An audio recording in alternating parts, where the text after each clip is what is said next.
our channel PMR Tech Club. ഇന്ന് ബോട്ടിൻ്റെ ഒരു ലേറ്റസ്റ്റ് ആയുള്ള ഒരു സ്മാർട്ട് വാച്ചാണ് പരിചയപ്പെടുത്തുന്നത്.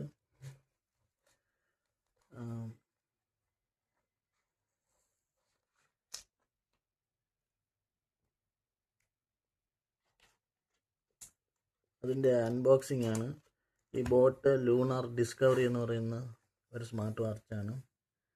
ഇത് ബോട്ടിൻ്റെ തന്നെ സ്പെഷ്യൽ ഫീച്ചേഴ്സൊക്കെ ഉള്ള വാച്ചാണ്. നാവിഗേഷൻ സിസ്റ്റമൊക്കെ അഡീഷണലായിട്ട് ഇൻക്ലൂഡ് ചെയ്ത ഒരു സ്മാർട്ട് വാച്ചാണ് ഈ ബോട്ട് ലൂണാർ ഡിസ്കവറി. പ്രേക്ഷകർക്ക് ഈ വാച്ച് ഇഷ്ടപ്പെട്ടെന്ന് വിചാരിക്കുന്നു. നന്ദി, നമസ്കാരം. Please subscribe our channel.